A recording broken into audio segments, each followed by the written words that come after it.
Breakup பண்ணிருக்கீங்க, relationship end ஆயிருக்கு அப்படின்னா ஒரு நியூ ரிலேஷன்ஷிப் வருதுன்னா தாராளமா அந்த ரிலேஷன்ஷிப்காக நீங்க கன்சிடர் பண்ணலாம்.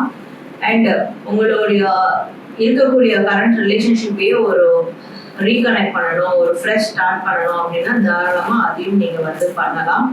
ஸோ ரிலேஷன்ஷிப் சார்ந்து நீங்க நல்லதே நினைக்கணும், நல்லதே செய்யணும், நல்ல விஷயங்களையும் உங்க பார்ட்னர் கிட்ட பேசணும். இந்த 3 விஷயங்களை பண்ணாலே போதும். உங்களோட ரிலேஷன்ஷிப் எந்த மாதிரியான ஒரு ஸ்டேட்டஸ்ல இருந்தாலும், ஒரு நெகட்டிவான ஸ்டேட்டஸ்ல இருந்தாலுமே அது ரொம்ப பாசிட்டிவான ஒரு நிலைக்கு கண்டிப்பா மாறும். அண்ட் உங்களோட ரிலேஷன்ஷிப்ல எதுனா ஒரு மெஜாரிட்டியான ஒரு டிசிஷன் எடுக்கணும், ஒரு விஷயங்களை கொண்டு வரணும்னு நினைக்கிறீங்கன்னா அதுக்கான ஒரு பெஸ்டான டைம் யூனிவர்ஸ் உங்களுக்கு கொடுக்கும். அப்படி கொடுக்கும்போது நீங்க உங்க பர்சனோட சேர்ந்து அந்த ஆக்ஷன்ஸ் வெளிப்படுத்தணும் அப்படின்ற மாதிரி இருக்கு.